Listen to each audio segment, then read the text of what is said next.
Bueno, damos la bienvenida a la clase de análisis bíblico de hoy. La fecha de hoy que se está grabando esto es el 23 de abril del 2018. Vamos a tener una palabra de oración. Luis Alberto, guíanos en oración, por favor.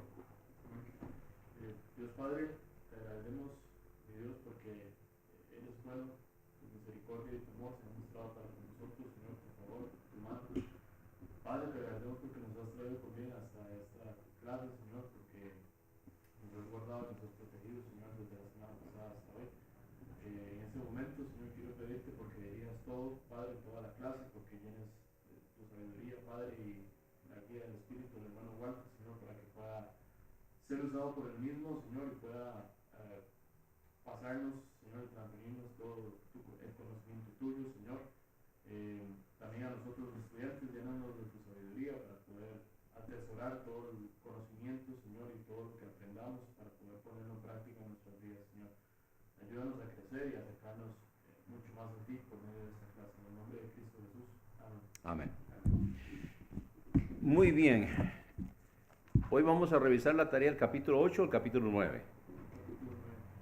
Muy bien, entonces vamos a revisar la tarea del capítulo 9. Quiero explicar. Esto se llama análisis del Pentateuco.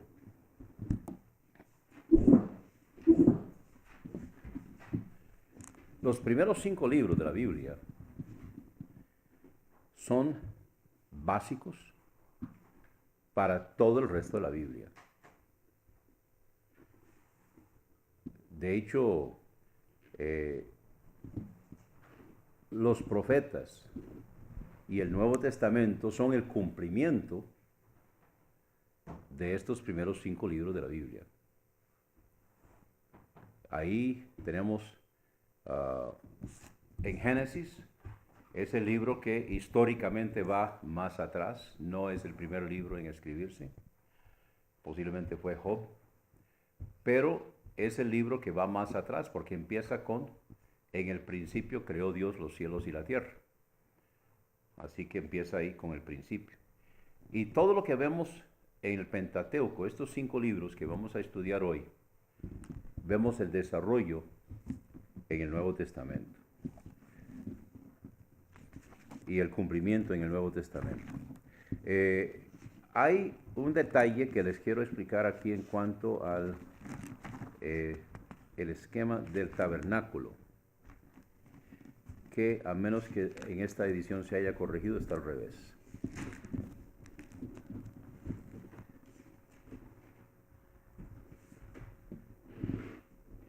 Sí, está al revés.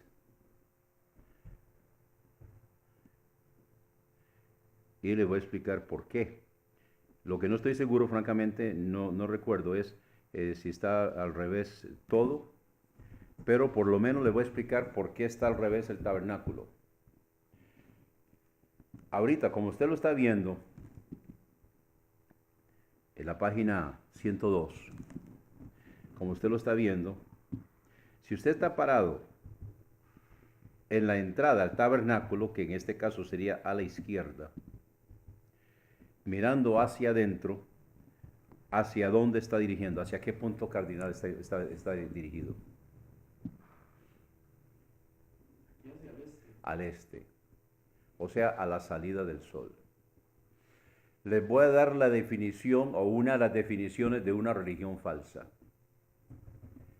El adorador está dirigido al sol naciente. La adoración del adorador al sol naciente es religión falsa. Está adorando al sol. Entonces no sé cómo pasó esto en el libro, pero está al revés.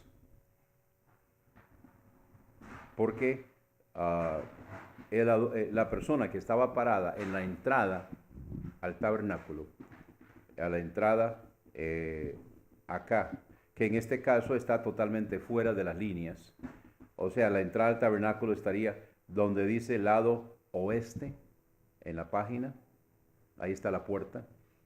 Usted está mirando hacia adentro, está mirando hacia el este, que es hacia el sol naciente. Y es al revés, está ubicado El tabernáculo está ubicado al revés. Está ubicado de manera que el adorador está parado en la puerta mirando hacia adentro, tiene el sol a su espalda.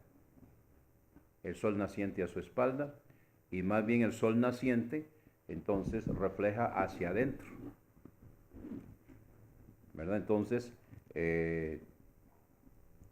no sé por qué no lo he corregido, pero sí les prevengo que está al revés. Lo que no sé cómo está la localización de las tribus. Eso sí, no lo he revisado francamente.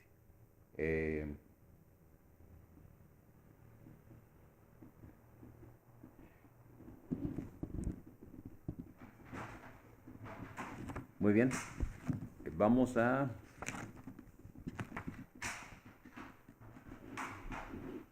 bueno, hay un error también en la página 103, donde están los capítulos 22 al 36, inclusive el punto 4. Hay un error ahí, donde dice el segundo censo, hay un 1 de más. El segundo censo, una disminución de 1820. Necesitan corregir eso. En la página 103, el punto C4.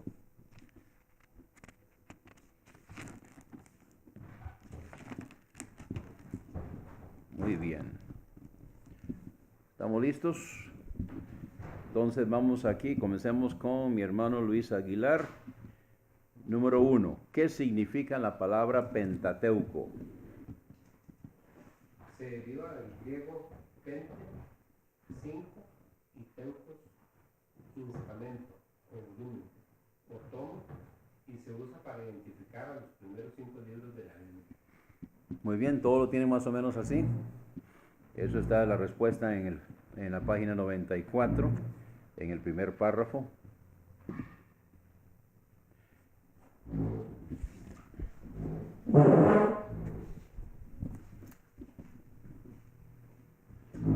Tenemos una situación. Estamos grabando. Y cuando usted habla, pues vamos. No se preocupe.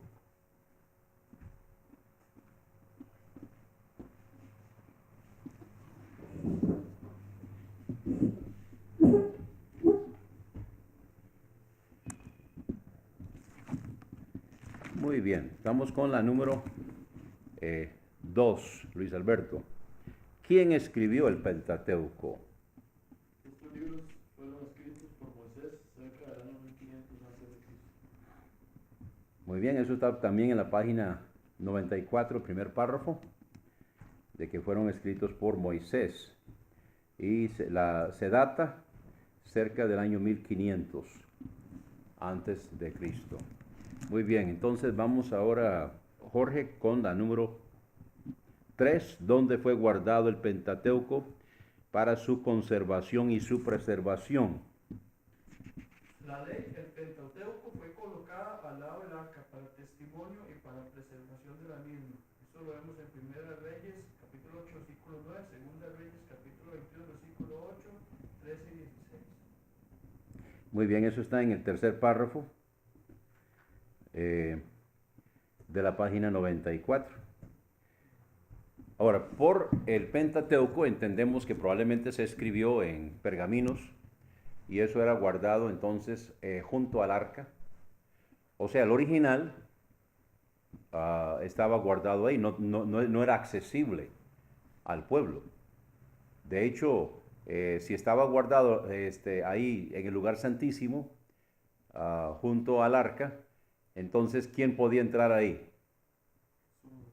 El sumo sacerdote, ¿cada cuánto? Una vez al año.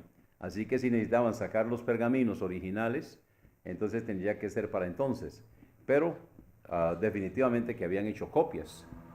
Y era con estas copias que ellos trabajaban, ¿verdad? Y los originales eran guardados ahí en el lugar santísimo donde nadie tenía acceso. A menos que recogieran todo para movilizarlo. Porque cuando recogían el tabernáculo para movilizarse, entonces evidentemente que estos rollos también los recogían y los transportaban. ¿Quiénes eran los que hacían copias? ¿qué levitas? escribas. Los escribas, que eran levitas.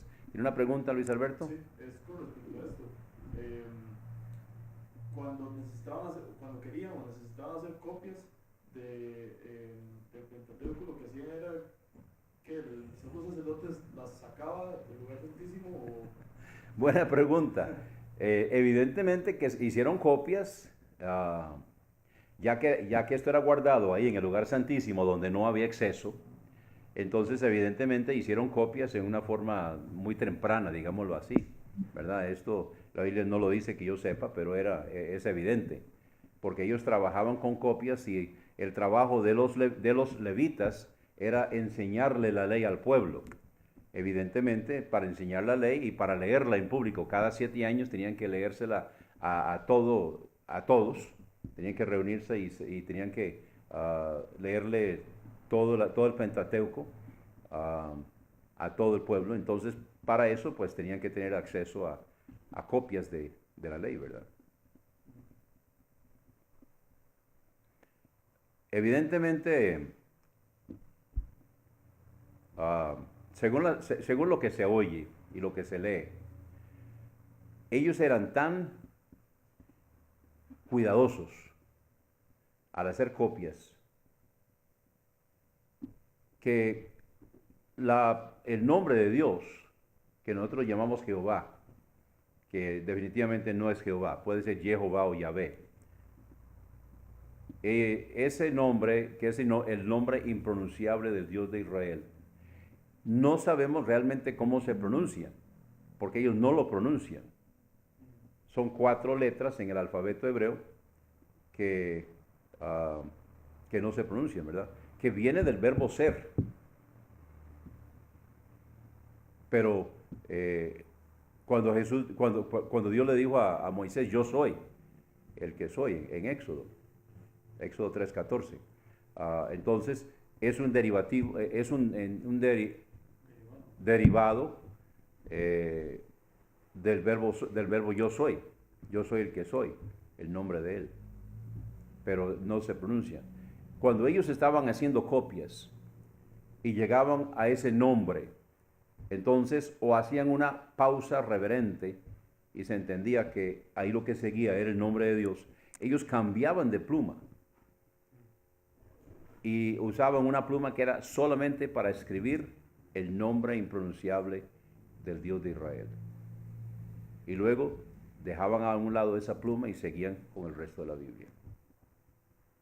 Así que las copias que ellos sacaban eran muy fidedignas. Ahora, se han encontrado inclusive, por ejemplo, los rollos del Mar Muerto, que son copias de sectas. Entonces, así como tenemos hoy llamadas Biblias, que han sido reformadas y cambiadas para adaptarse a las creencias de las sectas, así también ha habido algunas copias, pero las copias fidedignas en manos de los judíos, en eso los judíos sí han sido muy, muy conservadores, entonces en mantener la palabra de Dios limpia, eso sí. Aún los fariseos, aún los mismos saduceos, que no creían en la resurrección, no creían en milagros, no creían en los ángeles, sin embargo, se mantuvo nítida, se mantuvo pura la palabra de Dios. No cambiaron la Biblia. Lo que cambiaron fueron sus interpretaciones, pero no cambiaron la Biblia. No se atrevieron a cambiar la palabra de Dios. Muy bien, seguimos. ¿Quién sigue? Con el número 4. ¿Qué significa la palabra Génesis? El vocablo Génesis viene de una voz griega y significa un nacimiento o comienzo, y de la voz hebrea Bereshit, que significa en el principio, siendo esta la primera palabra de la Biblia en hebreo. Así que el libro de Génesis es un registro de comienzos. Muy bien, eso está en la página 95, el primer párrafo completo de la página 95. Muchos de los libros del Antiguo Testamento, el nombre que los hebreos le han dado al libro es la primera palabra del libro. Entonces ellos han tenido esa costumbre. Así que en el caso de Génesis, como Bereshith es la primera palabra en el libro, en el principio o en el comienzo, que es un compuesto de, es un compuesto de pronombre,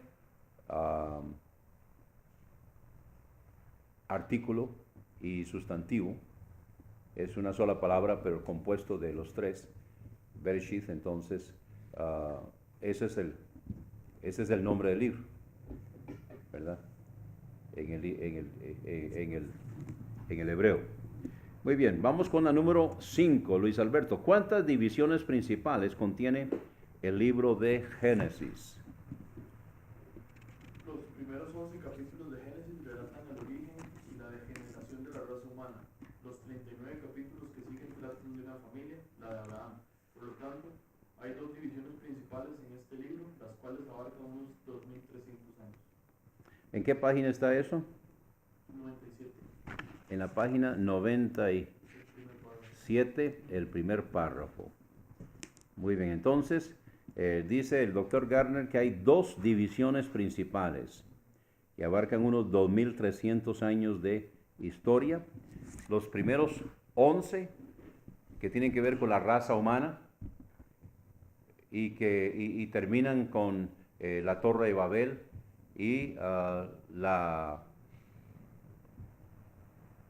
es lo que se llama? De las naciones, el cronograma, digámoslo así, de la distribución de las naciones, donde fueron a dar después de la Torre de Babel. Muy bien. Ya que estamos aquí tocando el tema de la Torre de Babel, esto es después del diluvio. Pero antes del diluvio, entonces tenemos una situación donde hace falta dispersar a la gente. Vamos un momentito, me acabo de desorientar.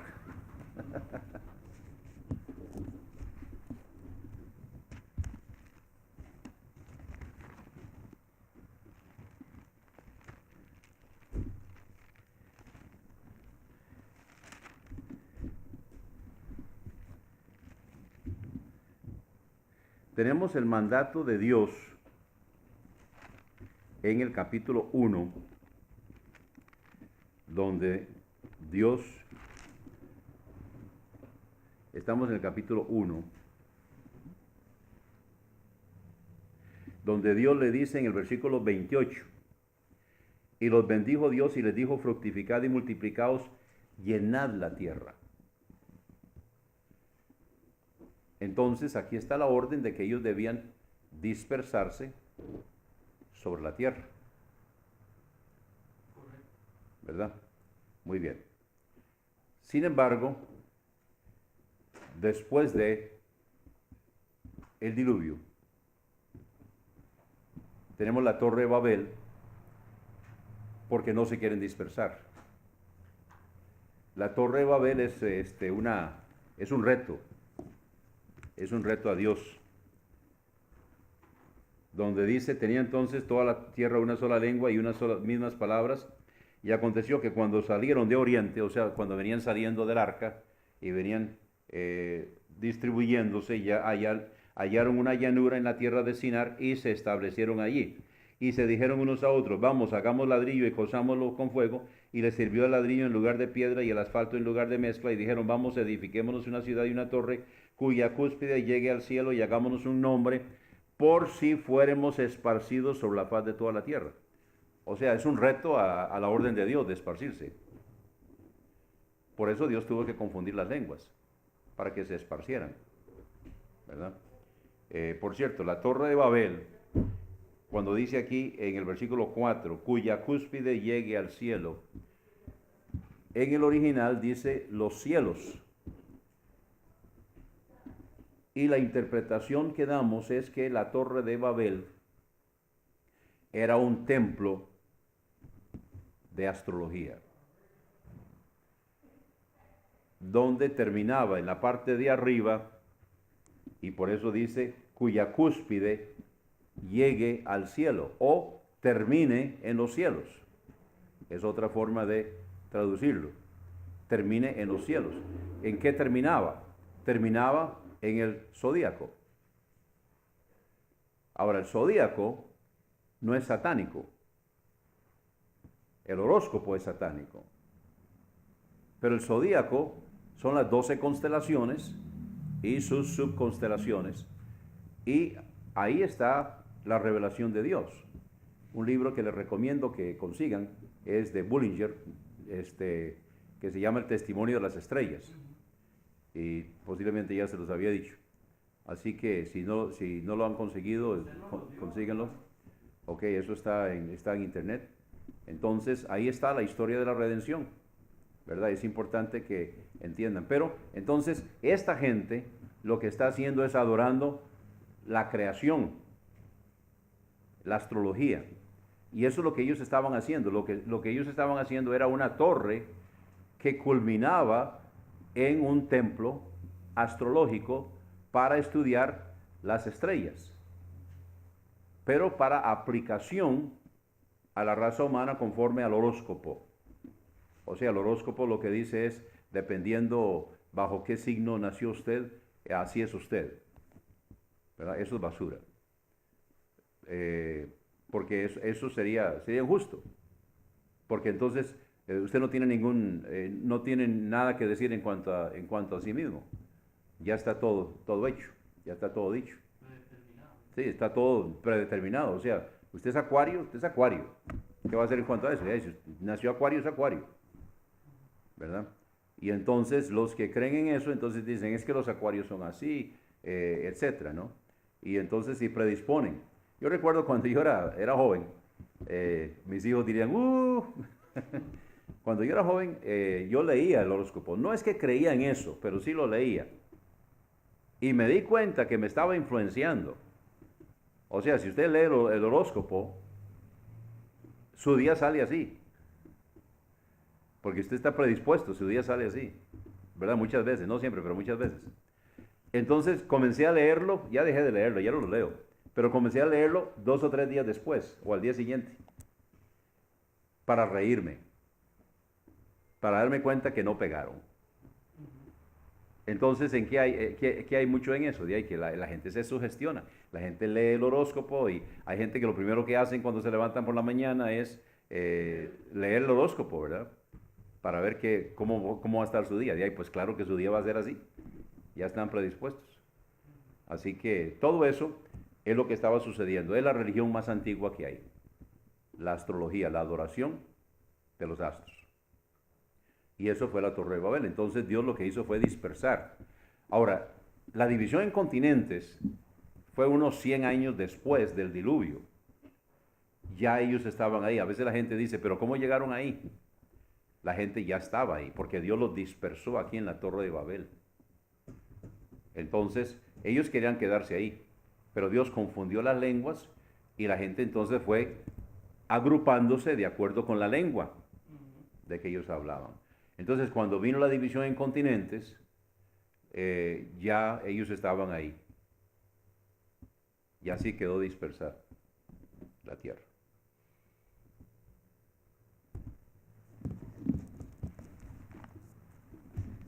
Volvemos al libro. Estamos en la página, las preguntas están en la página 108. Vamos con la número 6. ¿Quién le toca? A mí me toca. Ok, ¿cuáles son las 10 etapas de la historia humana, tal como se encuentran en Génesis?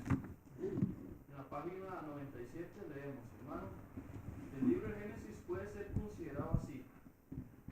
Consiste de una introducción y 10 secciones, en los cuales 10 etapas de la historia humana se presentan en la revelación del plan y propósito de Dios en la redención, tal como sigue. 1. La introducción, la creación, Génesis 1.1 hasta 2.3. Las generaciones del cielo y de la tierra, Génesis 2.4 hasta 4.26. Número 3. Las generaciones de Adán, Génesis 5.1 hasta 6.8. 4. Las generaciones de Noé, Génesis 6.9 hasta 9.29.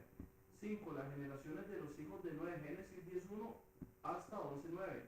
6. Las generaciones de Sem, Génesis 11, del 10 al 26. Ok, paremos un momentito ahí. Las generaciones de Sem. Estamos en la página 97, punto 6. A partir de este momento, las generaciones de Sem, recuerden que ya aquí se va seleccionando, ¿verdad? Comenzamos con las generaciones de los hijos de Noé y luego nos quedamos con las generaciones de Sem. ¿Por qué? Los hebreos, ¿de dónde vienen? Son semitas, ¿verdad? Entonces, a partir de ese momento, tenemos a los semitas y luego vemos la descendencia a través de Abraham. Ok, siga, Jorge. Sí, señor. 7. Las generaciones de Tarek, Génesis 11, 27 hasta 25, 11. 8. Las generaciones de Ismael, Génesis 25, del 12 al 18. 9. Las generaciones de Isaac, Génesis 25, 19 hasta 35, 29. 10. Las generaciones de Saúl, Génesis 36, 1 hasta 37, 1. Y 11. Las generaciones de Jacob, Génesis 37, 2 hasta 50, 26. Muy bien. Entonces, aquí en la página 97 vemos aquí las 11 divisiones, digamos, y las 10 etapas de la creación.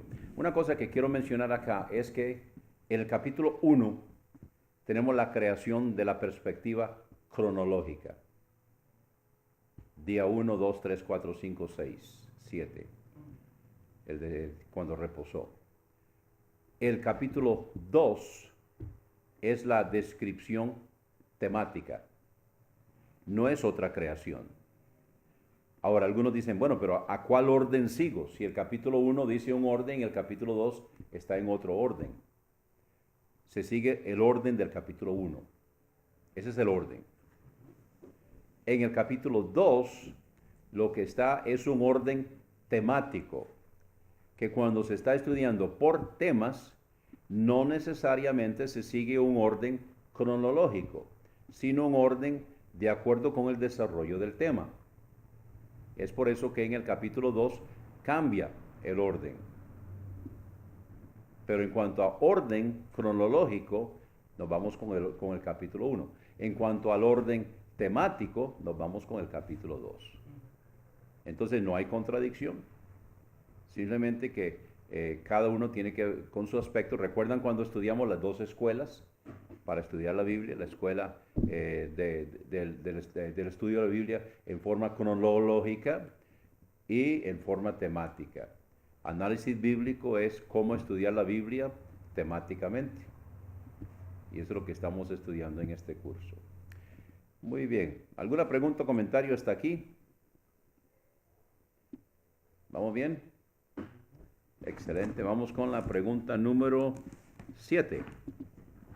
¿Qué significa la palabra Éxodo? La palabra éxodo viene de dos voces. Ex, que significa fuera, y odos, que significa guía o camino. Lleva una respiración fuerte, jodos. Muy bien. Entonces, Éxodo es el camino de salida, por decirlo así. Y nosotros lo llamamos Éxodo o salida.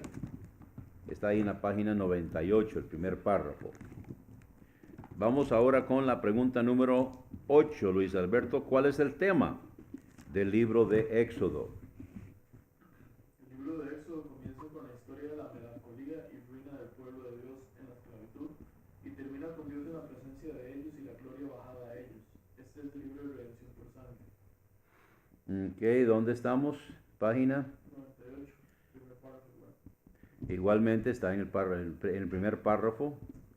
Comienza con la historia de la melancolía y ruina del pueblo de Dios en la esclavitud. Alguien dijo que el libro de Génesis empieza con la creación y termina con José en un ataúd en Egipto. O sea, por eso él dice la ruina o la melancolía. La ruina del pueblo de Dios en esclavitud es donde termina Génesis, y ahí es donde comienza Éxodo. Éxodo recoge donde termina Génesis. Lo que pasa es que Génesis no termina describiendo la esclavitud, ¿verdad? Sino que donde termina Génesis todavía están disfrutando ahí en la tierra de Egipto.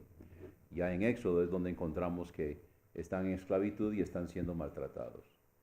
Aquí vale la pena, para información, no es indispensable para la interpretación, pero la historia secular, donde habla de los cambios de gobierno en Egipto y las dinastías, porque es importante entender que el faraón que les dio la bienvenida con José, les dio la bienvenida a los hebreos a Egipto, no era egipcio. En cambio, el faraón, cambiaron las dinastías, porque dice en Éxodo que el que se levantó no conocía a José. Bueno, era otra dinastía. Y esa dinastía, la dinastía del Éxodo, el faraón del Éxodo, sí era egipcio.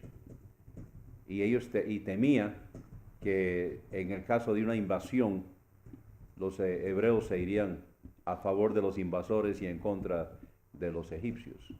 Entonces de ahí es donde viene. Así que es importante estudiar un poco. No estoy diciendo que se metan ahí a llegar a ser un egiptólogo. Pero sí es interesante ver esos cambios de dinastía y cuál es el faraón de tal época y el faraón de tal otra época y en qué se especializó cada uno de ellos, quién construyó qué, quién hizo esto, quiénes fueron buenos, quiénes fueron malos, quiénes estuvieron nada más por ejemplo, hubo un faraón, estaba leyendo un día de estos, hubo uno o varios faraones donde su gobierno era una ruina porque lo que les interesaba era la religión y entonces promulgar a su Dios, ¿verdad? O sus dioses. Entonces hubo algunos gobiernos que fueron muy malos y no les interesaba para nada el pueblo. Hubo otros que fueron muy buenos y que definitivamente desarrollaron el pueblo y Egipto llegó a ser uno de los poderes mundiales de la época. Hubo unos que eran más agricultores, hubo otros que fueron más conquistadores. Entonces todo esto contribuye, porque Egipto es una pieza importante en el ajedrez de los movimientos de Israel, ¿verdad? A través de los siglos, Egipto y sigue siendo. Egipto sigue siendo hasta hoy. La guerra de los 6 días, Egipto era uno de los principales agresores a Israel en esa época, en 1967, la guerra de los 6 días. Así que sigue siendo Egipto todavía una pieza importante, digamos, en el tablero que rodea a Israel. Así que es importante estudiar un poco en cuanto a esto y ver los cambios que ha habido. Y una cosa, ya que estamos hablando de Egipto, es importante entender que los egipcios no son árabes. Ellos se clasifican con los árabes y se identifican con los árabes, pero ellos no son árabes. Los egipcios no son semitas. Los egipcios son camitas. Ellos son camitas, ellos no son semitas, ¿verdad? Ellos son camitas. Ahora, los negros también son camitas. Los de la India también son camitas, pero no todos los camitas son negros o de raza oscura. Aunque, sin embargo, los egipcios son un poco de tez oscura, pero no tanto como, por ejemplo, la raza negra, como, por ejemplo, los de la India, que les decimos hindú, pero hindú es una religión, no es una raza, ¿verdad? Entonces, por ejemplo, los de Pakistán, para un poco de historia ahí, la diferencia entre hindú y Pakistán, cuando se liberó del gobierno británico, entonces había prácticamente una persecución tremenda a muerte entre los hindúes y los musulmanes. Entonces se dividió en Pakistán y la India. Entonces Pakistán es la antigua India, pero musulmana. Y la India es hindú, de la religión hindú. Entonces, entre ellos se querían matar, ¿verdad? Entonces, no sé si Naciones Unidas o quién tuvo algo que ver con eso, pero entonces se decidió que se dividieran. Entonces, Pakistán son los indios musulmanes y la India son los indios hindúes, ¿verdad? Eso en cuanto un poquito de historia y de política. Doctor, ¿qué libros nos recomienda para estudiar un poquito sobre esto? Hay enciclopedias, no sé, muchos libros, no sé. Yo lo estuve viendo en internet, pero no recuerdo ahorita dónde. Pero hay mucha información. Meten un googleazo ahí. Hermano, algunos comentaristas y teólogos opinan, usan una frase, dicen que en la Biblia de Egipto no puede venir nada bueno. O sea, dicen que Egipto es un tipo y cuadro del mundo. ¿Qué opinión tiene usted al respecto? Espiritualmente, Egipto es tipo del mundo, ¿verdad? Pero eso no significa que de Egipto, yo no comparto el criterio que de Egipto no puede salir nada bueno. Sin embargo, la historia demuestra eso prácticamente, que Egipto, ellos lo dicen ¿verdad? como una regla para la hora de estudiar la Biblia. Ya. O sea, que ellos dicen que cuando usted encuentra Egipto en la Biblia, que le ponga bastante atención porque ahí tiene un tipo y cuadro bien claro del mundo. Sin embargo, Jorge, a pesar de que sí, Egipto es tipo del mundo, Egipto salvó a los hebreos de morirse de hambre. Dios usó que vendieran como esclavo a José para que estuviera en el lugar donde tenía que estar, para salvar a su padre y a sus hermanos de la muerte por hambre. Porque muchos pueblos se extinguían a través de los siglos, se han extinguido por hambre, por diferentes cosas, por plagas. En ese caso por hambre se hubieran extinguido. Y entonces Egipto fue la tierra que les abrió los brazos, como les dije, pues era una dinastía que no era egipcia, ¿verdad? Pero estaba en el poder y que le abrió los brazos y les dio, inclusive les dio la mejor tierra. Tráigase su papá a Goshen. Y si ustedes estudian un poco en cuanto a Egipto, van a darse cuenta de que Goshen es la tierra que es regada por el Nilo. Es la tierra más fértil, porque hay muchas partes de Egipto que son desérticas, ¿verdad? Entonces la parte agrícola es ahí. Y en esa parte precisamente fue donde les dieron la bienvenida a los hebreos para que habitaran. Así que sí, Egipto es tipo del mundo. Y cuando ellos salen, después de 400 años, cuando ellos salen, entonces están saliendo del mundo, por decirlo así. Espiritualmente hablando, la Pascua marca la salida. Entonces el paso por el Mar Rojo marca la división. Dejan atrás al mundo y sigue por delante la tierra prometida. Entonces, en este sentido, simbólicamente y espiritualmente, Egipto es tipo del mundo. Eso me encanta, esas preguntas, esas intervenciones, porque da la oportunidad de explicar mejor, ¿verdad? Seguimos con la número... bueno, ya es hora de parar. ¿Por qué no la vemos? A mí me toca la 9. Ok. Y es sencilla y rápida. Vamos a la 9 entonces y paramos. ¿De cuáles 6 maneras es Moisés tipo de Cristo? Hermano, en la página 98 leemos, Moisés se presenta como el libertador divinamente provisto por Dios. Es un tipo de Cristo como 1, legislador, 2, mediador, 3, libertador, 4, intercesor, 5, fundador de la iglesia y 6, el salvador y guía de Israel. Muy bien, ahí está en el párrafo 2. Ahora recuerden que cuando dice fundador de la iglesia está hablando en tipo, ¿verdad? Es tipo de Cristo, en el sentido de que Él fue el que fundó la nación, hizo que Israel pasara de ser un pueblo nómada a convertirse en una nación gobernada por leyes, convertirse en una nación, en ese sentido. Entonces tenemos ahí la respuesta a la pregunta número 9, ahí en la página 98, el segundo párrafo. Muy bien, vamos a parar aquí. vamos a tener nuestro receso. Estamos en la pregunta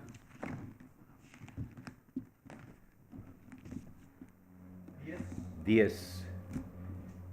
La pregunta número 10 va con nuestro hermano Luis.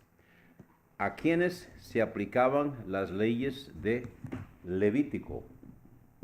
Las leyes contenidas en este libro eran leyes que habían de ser respetadas y obedecidas de parte de todo Israel, porque se les aplicaban tanto en forma nacional como también individual. Muy bien, quiero aclarar un poquito esto. Cuando dice en forma nacional y en forma individual, el sumo sacerdote era el representante legal del estado espiritual de la nación. El sumo sacerdote no se entendía con los individuos ni con las familias, sino que él era el representante legal y él oficiaba en nombre de la nación. Los sacerdotes eran los que entonces oficiaban en los sacrificios y las ofrendas de los individuos y de las familias. El trabajo del sumo sacerdote entonces era servir de representante. Era como una especie de anuncio. El sumo sacerdote, en el fleco del vestido, él tenía una campana y una granada, una campana y una granada. La granada, yo estoy convencido que es el fruto que comieron Adán y Eva, el fruto prohibido. Hay una imagen de Ashtarot, es una diosa asiria, creo que es, que está aquí así, y está viendo la granada, y la serpiente está alrededor de la nuca de ella. Entonces es una imagen principal de la diosa. Y ella está mirando, entonces está la serpiente y está mirando a la granada. De hecho está mirando en ese sentido el precio del pecado. Entonces las campanas y las granadas, que por cierto las granadas son de 3 de los 4 colores del tabernáculo, no usan el blanco, porque el blanco habla de santidad, sino que los 3 colores de las granadas es el azul, el carmesí y la púrpura. Entonces, hay mucha confusión en cuanto al papel del sumo sacerdote y las campanas, porque algunos dicen de que las campanas eran para anunciar que si él entraba al lugar santísimo y moría, que entonces ellos se dieran cuenta de que al no escuchar el ruido de las campanas, entonces que él había muerto, y le ataban una cuerda a uno de los pies para jalarlo, porque no podían entrar, por si acaso él moría ahí adentro, para poderlo sacar. Pero eso es un error, porque el único día en el año que el sumo sacerdote entraba al lugar santísimo era en el Yom Kippur, el día de redención, día de expiación. En el día de expiación, él se quitaba su vestidura de todos los días del año, menos uno, y se ponía un vestido blanco, puramente blanco. No estaban las campanas, no estaban las granadas, no había nada del resto de su indumentaria del resto del año. Ese día vestía blanco. Así que el día que él entraba al lugar santísimo, no andaba con las campanas y las granadas. Así que esa idea de que las campanas eran para eso es falsa. No tiene que ver. Él andaba, entonces, ¿cuál era el trabajo principal del sumo sacerdote? Andar por ahí, anunciando que Israel estaba en pecado.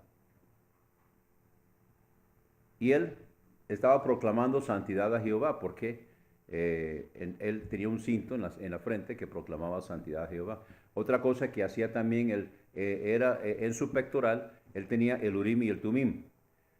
El Urim y el Tumim era con el que se consultaba a Jehová. Moisés hablaba con Dios a través del velo en el lugar santo y el lugar santísimo. Entonces Dios hablaba desde entre los dos querubines sobre el propiciatorio en el lugar santísimo. Moisés estaba del lado del lugar santo. Moisés nunca entró al lugar santísimo. Entonces, desde el lugar santo, a través del velo, entonces Dios hablaba con Moisés y Moisés hablaba con Dios. Y entonces, el sumo sacerdote, después de Moisés, cuando no se hablaba directamente con Dios, se consultaba a Dios. ¿Recuerdan el rey Saúl? Que él quería consultar con Dios porque ya Samuel había muerto y no había ningún profeta en ese momento que le diera la respuesta. Él quería saber si iba a pelear o no iba a pelear, ¿verdad? Y no tenía a quién consultar. Terminó consultando entonces a la pitonisa de Endor y convocando al espíritu de Samuel. Así que el Urim y el Tumim, ¿conocen la Ouija? La Ouija es una imitación satánica del Urim y el Tumim.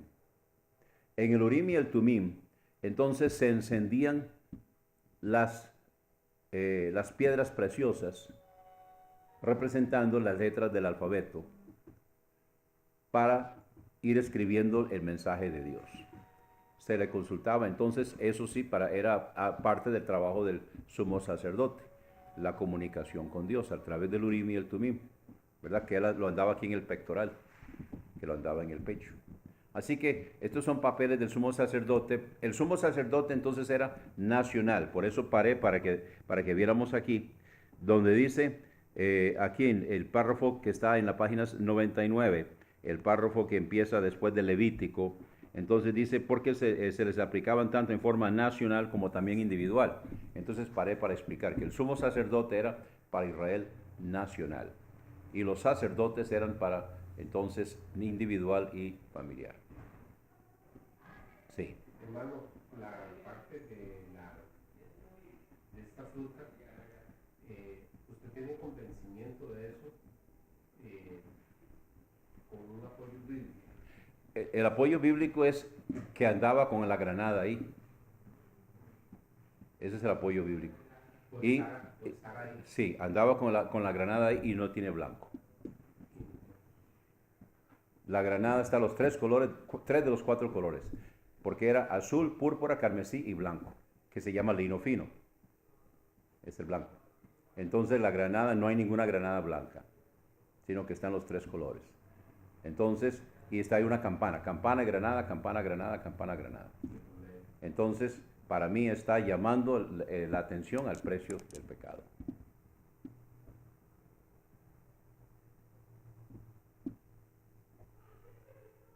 Ahora, no es que no es que a mí se me ocurrió esa idea, ¿verdad? Yo la cogí de otros, pero estoy convencido que así es.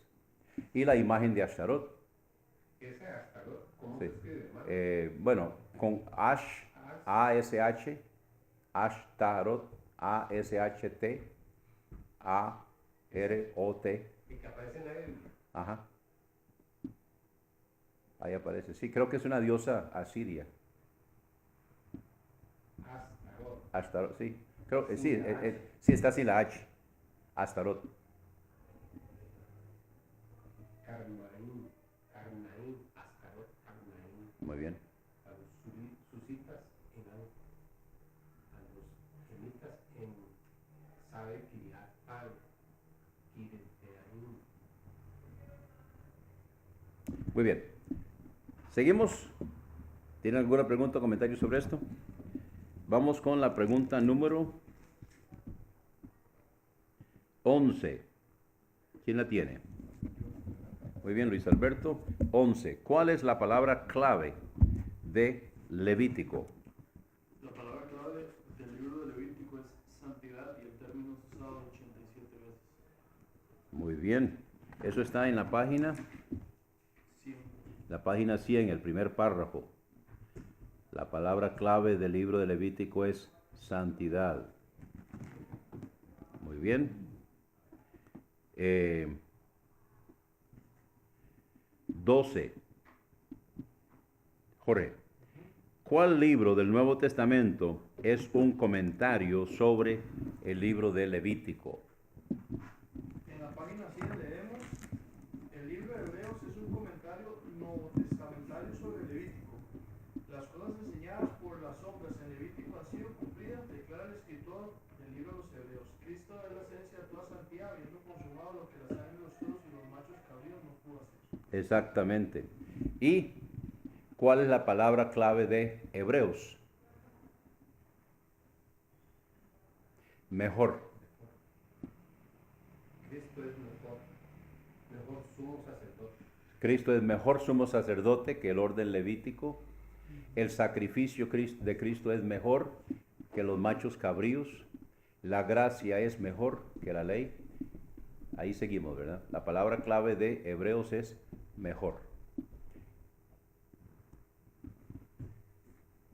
Sí, la epístola de los Hebreos es un estudio muy rico. Pero para entender Hebreos hay que entender el Pentateuco, especialmente Levítico, pero Éxodo y Levítico. Para entender Hebreos hay que conocer Éxodo y Levítico.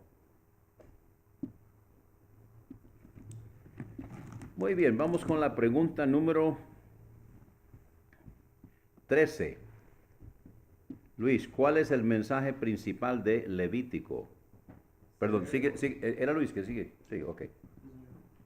Se debe recordar que en este libro Dios habla con Israel tocante a la santidad del alma y del cuerpo. Muy bien. Eso está en el segundo párrafo de la página 100.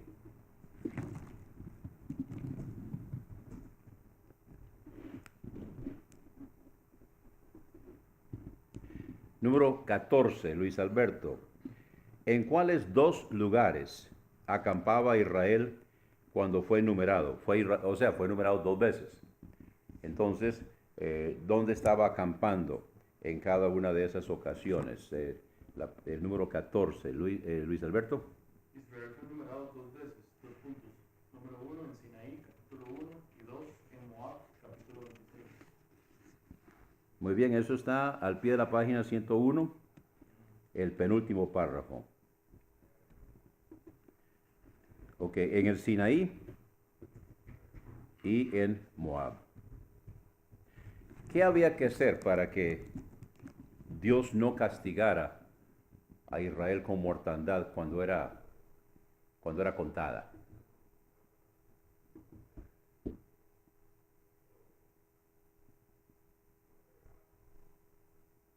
Porque el contar,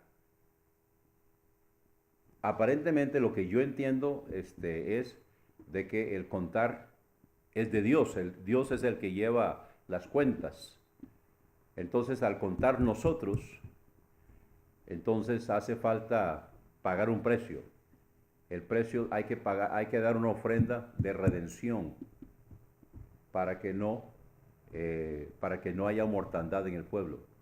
¿Recuerda la ocasión cuando David se puso a contar el pueblo y le dijeron no lo hiciera? ¿Alguien recuerda dónde se detuvo la mortandad?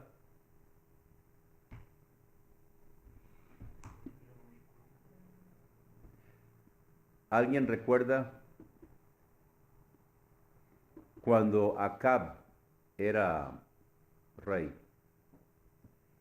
Él quería algo y su esposa Jezabel le dijo cómo conseguirlo.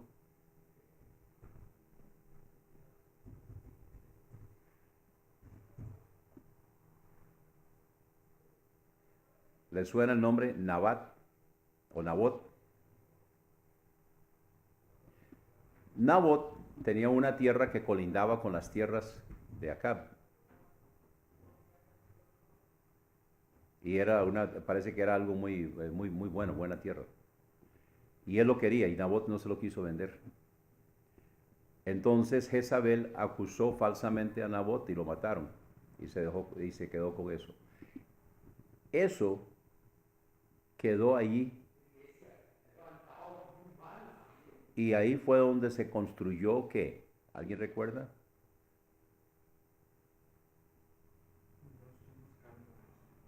A ver, búsquelo ahí, si me hace el favor.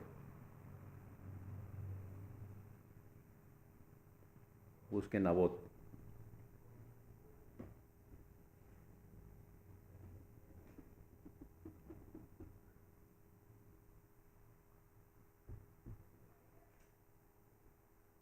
Nabot, ¿cómo se escribe, hermano? Nabot. Sí,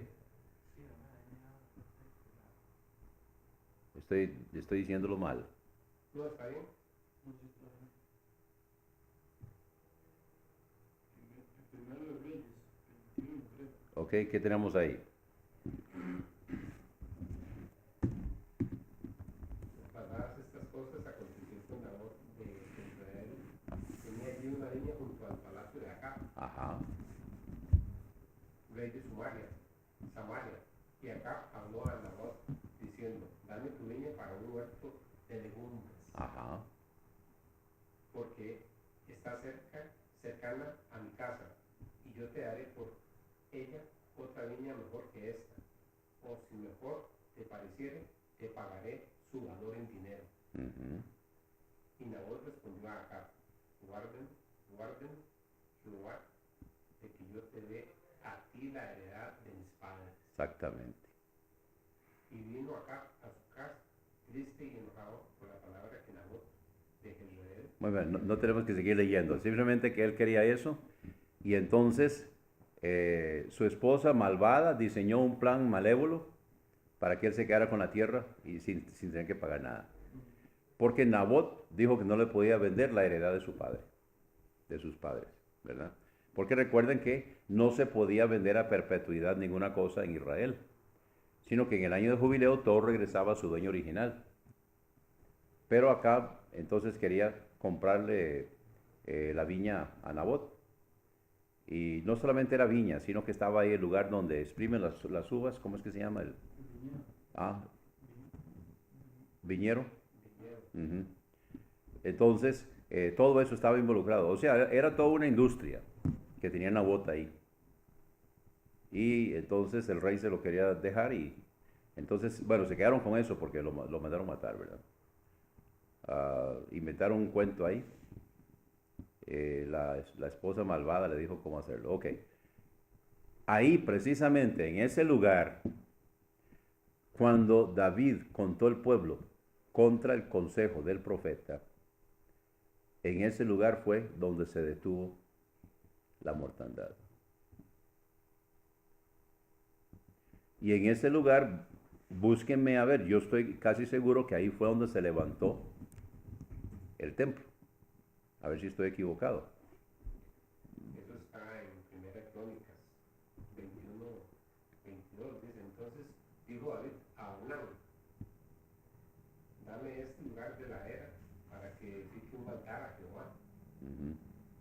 Dámelo por su cabal precio para que cese la mortandad en el pueblo. Ahí fue donde él ofreció sacrificio para que cesara la mortandad. Y Ornán respondió a David, tómala para ti y haga mi señor el rey lo que bien le parezca, y a unos bueyes daré para el holocausto y los pillos para leña y trigo para la ofrenda. Yo lo doy todo. Ajá. Y David le dijo, no ofreceré lo que no es mío.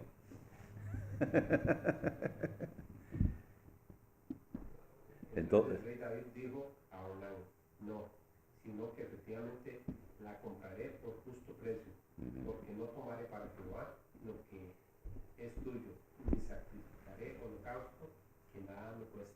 Sí. No voy a ofrecer holocausto a Jehová lo que no es mío. Sí. Ahora, yo no sé si por fin Onam participó del sacrificio, pero por lo menos lo que iba a dar David, él dijo, no, eso lo pongo yo. Ok, ahí, precisamente, sigan leyendo, a ver qué más pasó en ese lugar. Ahí fue donde se detuvo la mortandad. Dice, viendo David que Jehová le había oído en la era de Onán, Hueseo, ofreció sacrificios allí, y el tabernáculo de Jehová que Moisés había hecho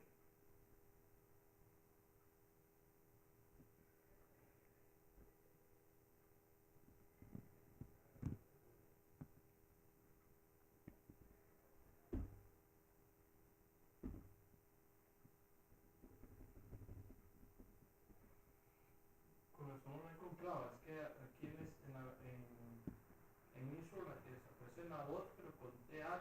Ah, ok. Es que hay que ponerle búsqueda parcial. Ah, bueno, estaba yo preocupado de lo que le pasó a Póngale búsqueda parcial cuando haga una búsqueda. Porque así, si no está completo, entonces siempre se lo encuentra. ya le puse opción. Muy bien. Entonces, ahí fue donde se levantó. En ese lugar, precisamente. Así que tiene fama, la viña de Nabot, la era de, de ¿cómo se llama? Que David le compró ahí para ofrecer sacrificio, Hernán, de Hernán. Ornán, ¿verdad? Sí, fue ahí donde se detuvo la boca. Sí. Pero también ahí se levantó la casa para Dios. Fue un lugar que fue marcado como un lugar separado. Un lugar separado. Bien, seguimos.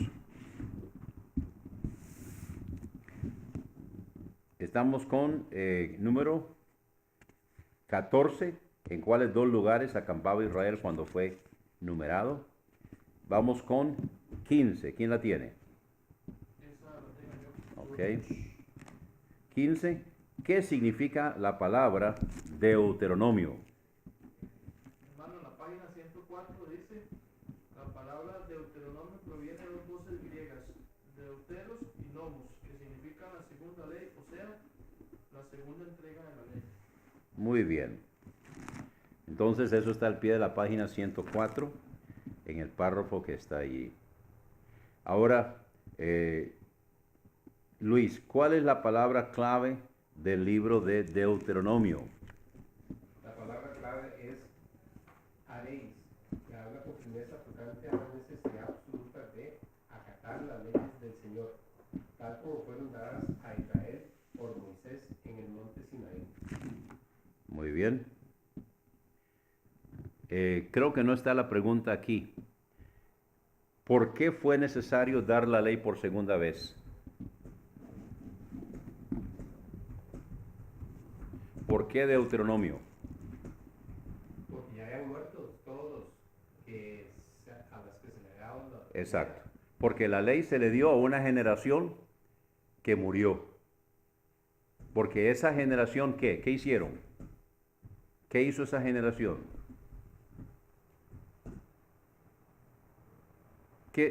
¿De qué tuvieron ellos oportunidad que rechazaron? Entrar a la tierra prometida. Desde entrar a la tierra prometida, desde Cades Barnea. O sea, cuando ellos partieron del monte Sinaí, cuando partieron del monte Sinaí, todo el servicio levítico estaba funcionando. Ahí en el monte Sinaí, Moisés subió al monte y recibió la ley, recibió las instrucciones sobre la construcción del tabernáculo. Entonces Moisés construyó el tabernáculo y Dios le dijo repetidamente, mira que lo hagas conforme al modelo que te fue mostrado en el monte. Evidentemente Moisés tuvo la oportunidad de ver muy de cerca el tabernáculo del cielo. No sé si Moisés fue transportado en visión al cielo o si Dios hizo que el tabernáculo bajara y que Moisés lo pudiera ver. Pero es evidente que Moisés pudo verlo muy de cerca, posiblemente tocarlo, no sé, pero Moisés pudo verlo con todos sus detalles y poderlo construir exactamente conforme al modelo que le fue mostrado en el monte. Así que cuando ellos partieron del monte Sinaí, todo el sistema levítico estaba funcionando. Habían sido ordenados el sumo sacerdote y los sacerdotes, había sido construido el tabernáculo, la nube había descendido, había caído fuego del cielo, que es el fuego que ellos cogieron para mantener con los carbones encendidos para todos los sacrificios, se usaba ese fuego. Cuando dos de los hijos de Aarón ofrecieron fuego extraño, que no era fuego que había caído del cielo, Dios los mató, evidentemente o aparentemente bajo efectos del licor, porque Dios dijo que ninguno entrara bajo efectos del licor. Entonces murieron ellos. Y el fuego que Dios aceptaba era el fuego que había descendido del cielo y que había consumado el sacrificio. Ellos tenían que coger entonces ese fuego y mantenerlo vivo con carbones encendidos. Entonces, todo eso estaba funcionando cuando ellos partieron del monte Sinaí y partieron hacia la tierra prometida. Del momento de la salida de Egipto, que es marcado por la Pascua, pasan el Mar Rojo y llegan al monte Sinaí. Ahí en el monte Sinaí se quedan, hay unos 3 meses entre la salida de Egipto y llegan al monte Sinaí, como 3 meses. Ahí en el monte Sinaí entonces están como año y medio. Cuando parten del monte Sinaí, van con todo el sistema y ya no son nómadas, ya es una nación con su sistema de leyes y todo funcionando. Y Dios los llevó a Cades Barnea. En Cades Barnea, entonces, Dios les dijo que debían nombrar espías para entrar a reconocer la tierra que Dios les había prometido. ¿Cuántos espías eran y quiénes eran? 12 espías. ¿Quiénes eran? No pido nombres, pido qué clase de gente eran. Bien, eran príncipes. Cada uno era príncipe de su tribu.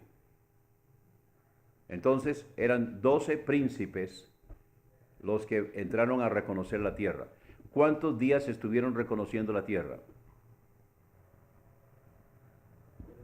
40 días. Ellos regresaron y dieron un reporte. Traían un racimo de uvas que tenían que traerlo guindando entre 2.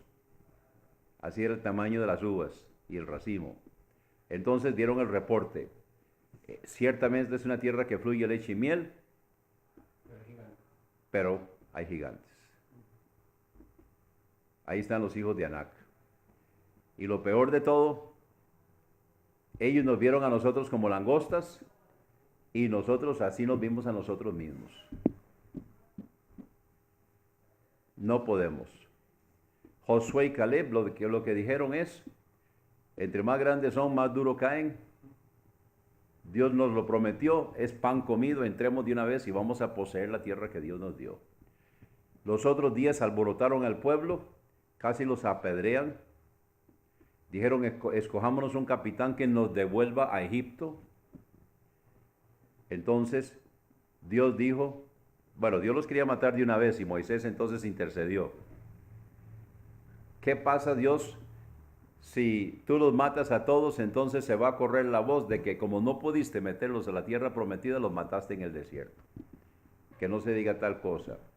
Entonces Dios le dice, bueno, está bien, pero ninguno de ellos va a entrar. Se quedan postrados en el desierto. Van a andar entonces aquí vagando por cada día 1 año. Entonces comenzaron a vagar 40 años en el desierto. Y toda esa generación de 20 años arriba quedaron postrados en el desierto. Sin embargo, Dios fue justo 2 veces. Primeramente, Él dio el fallo porque ellos rechazaron lo que Dios les dio. Pero, sin embargo, no los mató así nomás, sino por otras cosas que hacían en el camino. Era cuando Dios entonces los iba matando, ¿verdad? Porque ellos iban haciendo otras rebeldías y otras cosas en el camino, y entonces Dios aprovechaba eso para ejecutar sentencia y para matarlos. Tuvieron otras oportunidades. Sin embargo, todos ellos quedaron postrados en el desierto. Solamente los menores de 20 años. Entonces fueron los que ya crecieron. Ahora es la segunda generación. Entonces ahora los que tenían 20 años ahora tienen 60. Y ahí para abajo, otros nacieron en el camino. Así que cuando ellos entonces ahora van a entrar a la tierra prometida, antes de entrar a la tierra prometida, están todavía del lado oriental del Jordán que corre norte-sur. Entonces Dios les da, a través de Moisés, les da la ley por segunda vez, que es el libro de Deuteronomio, para la nueva generación. Y la palabra clave es haréis. Haréis. Muy bien.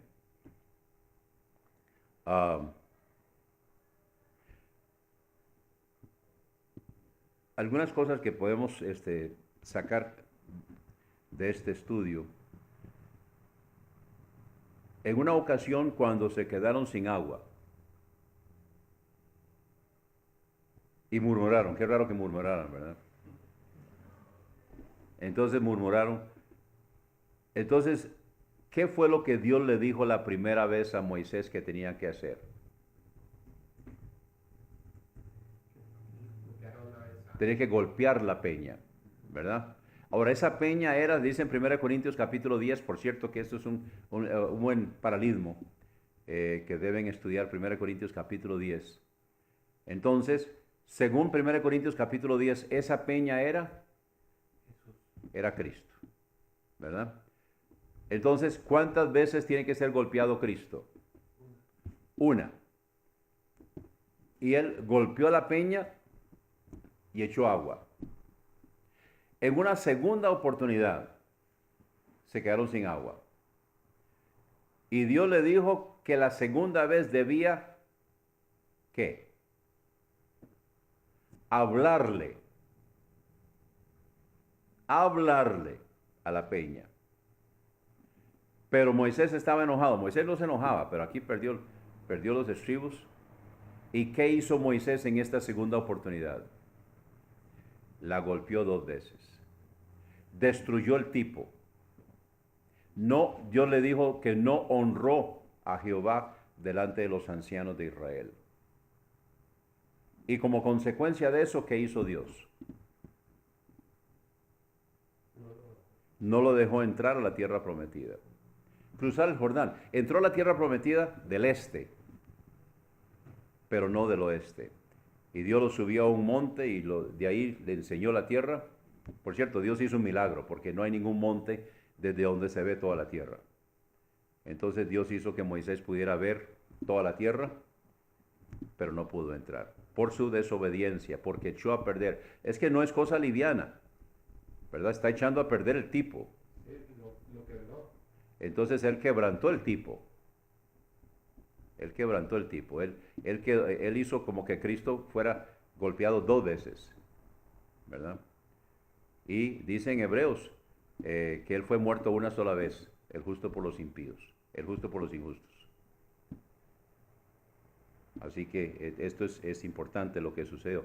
Entonces, como consecuencia de eso, entonces tenemos Deuteronomio, que es la segunda ley. No es una segunda ley, sino que es una segunda vez que se da la ley. Pero es bonito Deuteronomio porque en Deuteronomio se nos explica cosas de la primera ley que con más detalle y con otra perspectiva que es muy importante para estudiar. Entonces Deuteronomio es bien interesante. Por ejemplo, en Deuteronomio capítulo 6 es donde se dice que se debe instruir a los hijos y se les debe enseñar a los hijos la palabra de Dios, ¿verdad? Es en Deuteronomio capítulo 6. Y también la otra parte que es de noche y de día, que hay que estudiar. Ah, sí, de estudiar la palabra de Dios de noche y de día. Muy bien, entonces ahora ya vamos sobre, estamos en el ¿qué? Punto 17. ¿Quién tiene la pregunta 17? ¿Sobre cuál tema es Deuteronomio un tratado? Luis Alberto. Sí, yo puse que el libro entero es un tratado divino sobre la necesidad absoluta de obediencia a las leyes de Dios. Uh-huh. Eso está en la 105. Eso está en la página 105, el párrafo que está en medio de las numeraciones, que empieza, este es el libro que se cita con más frecuencia. Entonces, el libro entero es un tratado divino sobre la necesidad absoluta de obediencia a las leyes de Dios. Es por eso que dice haréis. Y por eso se cita en el Nuevo Testamento donde el que ha de vivir por la ley, y está citando Deuteronomio.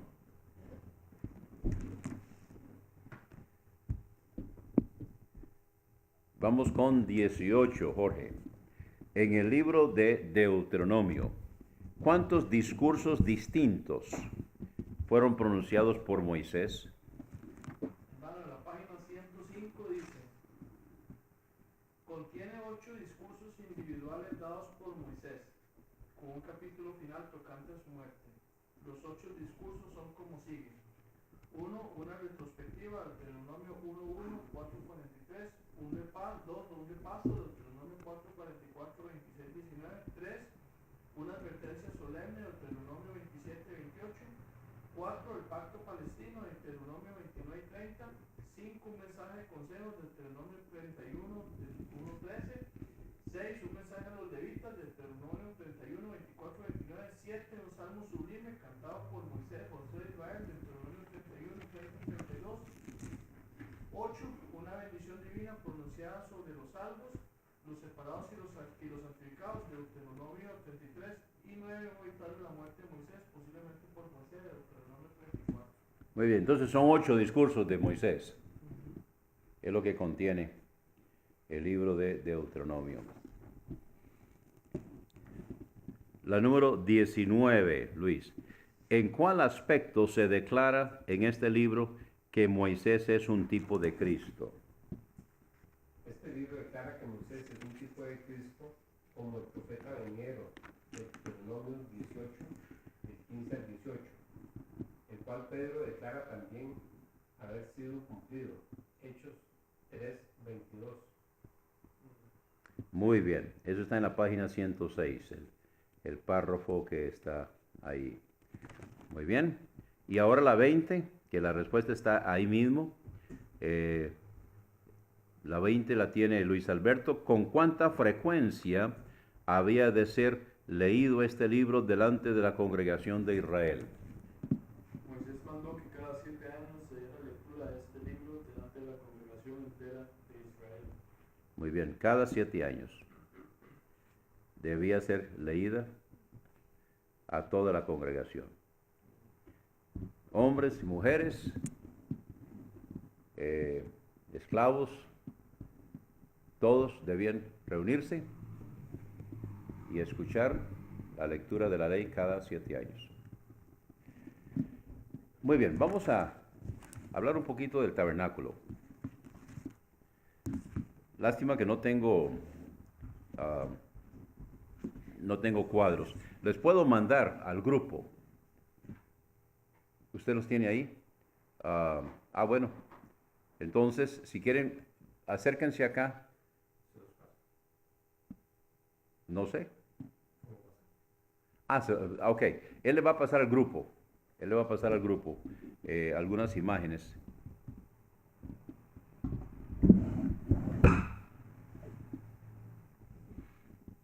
Para que podamos ir viendo.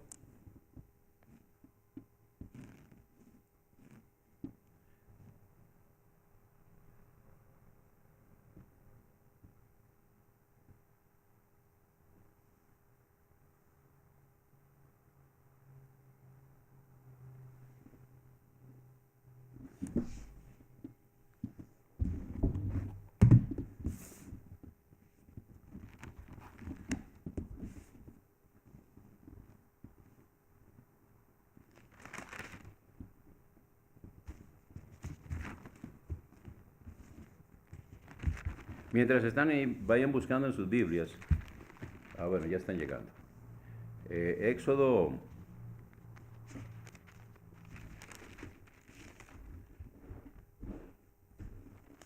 En Éxodo 25, Dios le dijo que debía tomar de Israel una ofrenda de todo varón que la diere de su voluntad, de corazón. Pero especifica entonces de qué va a ser la ofrenda. Empezando en 25:3, esta es la ofrenda que tomaréis de ellos: oro, plata, cobre, azul, púrpura, carmesí, lino fino, pelo de cabras, pieles de carneros teñidas de rojo, eso de pieles de tejones, ahora les explico, madera de acacia, aceite para el alumbrado, especias para el aceite de la unción y para el incienso aromático, piedras preciosas de ónice, piedras de engaste para el efod y para el pectoral, y harán un santuario para mí. y habitaré en medio de ellos. Entonces, conforme a todo lo que yo te muestre, el diseño del tabernáculo y el diseño de todos sus utensilios, así lo haréis. Muy bien, entonces vamos a buscar aquí del principio. Esto lo podemos subir ahí por...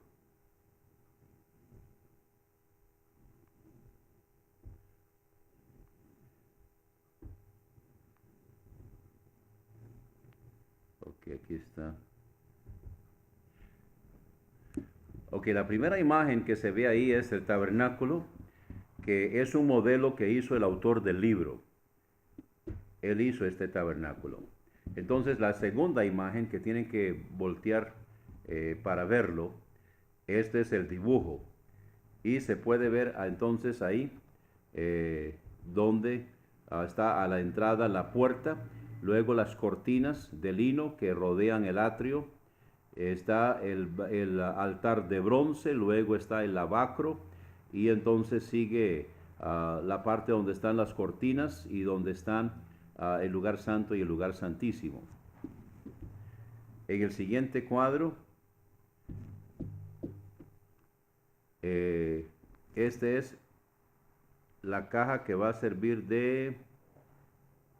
para el arca, que es una caja de madera forrada de oro por dentro y por fuera. El siguiente cuadro es el arca, donde están los anillos y están los palos donde se lleva, y está la codorniz. En el siguiente cuadro está el propiciatorio, que es la tapa del arca, y los querubines. En el siguiente cuadro se ve ya el arca con el propiciatorio montado y los querubines ahí, y en medio Alfa y Omega, que es donde se reunía Cristo, donde se reunía Dios y hablaba desde ahí con Moisés a través del velo. La siguiente la imagen es la mesa del pan de la proposición, y están las medidas. Luego está la mesa del pan de la proposición con las tortas, las 12 tortas encima. Luego la siguiente imagen son las astas para llevar el arca, que eso quedaba dentro del arca. Luego vemos aquí la lámpara, que la lámpara son 3 brazos y 3 brazos. El número 3 es la Trinidad, y 3 más 3 es el número del hombre, el número 6. Entonces aquí vemos que es 7. El asta central hace que represente a Jesucristo. Y recuerde que Jesucristo es Dios hecho hombre, o Dios en forma humana. Entonces 3 más 3, 6 es el hombre. Y el asta central número 7 hace que entonces represente a Jesucristo, el Dios encarnado. Luego vemos ahí los almendros, de que la almendra es tipo de la tribu de Leví. La vara de Aarón era un almendro. Y aquí vemos los olivos también que se usaba. Aquí vemos entonces, ya volteando otra vez, vemos el altar del cobre, que es el altar de los sacrificios, el altar del holocausto, con la rejilla que se montaba por dentro y que subía, y entonces ahí formaban formaba la rejilla en la parte de adentro del altar de los holocaustos, y los cuernos que estaban amarrados, todo eso era de madera forrada de bronce, porque bronce habla de juicio. Entonces, aquí vemos el altar del incienso, de que es un altar que estaba dentro del lugar santo, frente al velo, desde donde se ofrecía inciensos. Y los inciensos, la fragancia del incienso traspasaba el velo y entraba hasta el lugar santísimo, y eso representa las oraciones de los santos que traspasan el velo y entran hasta la presencia de Dios. Tenemos luego el lavacro. El lavacro es una pieza hecho de los espejos de las mujeres, que eran de bronce bruñido. Todo afuera es de bronce, o sea, está el altar de bronce, o el altar de los holocaustos, que es de bronce. Está también el lavacro, que es de bronce, que representa juicio, y el agua era para limpiarse ellos cuando ellos iban a entrar al lugar santo. Entonces tenían que limpiarse las manos y los pies para poder entrar al lugar santo. También tenían que verse con los espejos, a ver si había alguna salpicadura de sangre del altar, porque no podían entrar. Sangre no podía entrar al lugar santo, solamente una vez al año cuando lo ofrecía el sumo sacerdote. Luego tenemos entonces las cortinas. Vamos con, aquí las cortinas son 10 cortinas de 4 colores, son los 4 colores del tabernáculo. Y esto lo vemos en el capítulo 26, donde dice: harás el tabernáculo de 10 cortinas, de lino torcido, azul, púrpura y carmesí. Son los 4 colores del tabernáculo: el blanco, el azul, la púrpura y el carmesí. El lino torcido habla de santidad, el azul habla del cielo. Ahora hablemos de la púrpura y el carmesí. ¿Recuerdan cuando vistieron a Jesús de púrpura los soldados de Herodes? Le pusieron una corona de espinas, le pusieron un cetro en la mano, lo golpeaban con el cetro, hincaban la rodilla delante de él y le decían: salve, rey de los judíos, burlándose de él. Al vestirlo de púrpura, según ellos lo estaban vistiendo ¿de qué? En una forma burlona. De rey. Porque para los gentiles, púrpura representa rey, es la línea de la realeza. Pero para los judíos, el color de la realeza es el carmesí, porque habla del linaje de la sangre. Y la púrpura para los judíos representa pecado. Entonces, sin saberlo, los soldados de Herodes creyeron que estaban vistiendo en forma burlona a Jesús como rey, pero en realidad lo estaban vistiendo de pecado, porque él estaba asumiendo el pecado del mundo como el pecado del mundo como Cordero de Dios. Muy bien, entonces estas cortinas eran armadas 5 y 5 con corchetes de oro. Estas 10 cortinas hablan de los 10 mandamientos y hablan también de la deidad de nuestro Señor Jesucristo. Así que estas 10 cortinas son los 4 colores del tabernáculo. Evidentemente uno de los colores se repetía, no sabemos cuál es. Pero dice también en el versículo 7, estamos en Éxodo 26, 7. Harás asimismo cortinas de pelo de cabra. Ahora, el pelo de cabra, hay una cabra angora que tiene pelo largo. Entonces, esta tienda para las cortinas era de pelo de cabra. O sea, se tejía. Y eran 11 cortinas. Entonces, se cubría totalmente las 10 cortinas. Esta cubierta de la tienda, esta cubierta del tabernáculo de pelo de cabra, representa la humanidad de nuestro Señor. Entonces tenemos la deidad en las 10 cortinas, que también representan en los 10 mandamientos. Recuerden que los 10 mandamientos representan la perfección de Dios. Los 10 mandamientos esto es, hágalo. Bueno, nadie puede hacerlo. Entonces, eso es lo que Dios exige, son los 10 mandamientos. También vemos en esas 10 cortinas que son 5 y 5. Muchas personas piensan que son 4 y 6. O sea, 4 que tienen que ver con la vertical, la relación con Dios, y 6 que tienen que ver con la horizontal o la relación con los hombres. No, son 5 y 5. Y el vértice, el quinto, es honra a tu padre y a tu madre. Entonces, al honrar la autoridad puesta por Dios, estamos honrando a Dios. Entonces, honra a tu padre y a tu madre. Es el quinto mandamiento. Y es el vértice que encontramos entre vertical y horizontal. Ahora tenemos en el versículo 7 de Éxodo capítulo 26 la cubierta de pelo de cabra, que representa la humanidad de nuestro Señor. Y luego seguimos leyendo y encontramos al versículo 14. Versículo 14, harás también a la tienda, se le llama tienda, a las 10 cortinas más las 11 cortinas. Las 10 cortinas de los colores que representan la deidad de Jesucristo, más las 11 cortinas del pelo de cabra que representa la humanidad de nuestro Señor Jesucristo. Entonces encima de eso viene una tienda. de pieles de carnero teñidas de rojo. Ahora, eso representa la sangre. Y eso nos habla de que Jesucristo vino también mediante sangre. Vamos a 1 de Juan, capítulo 5.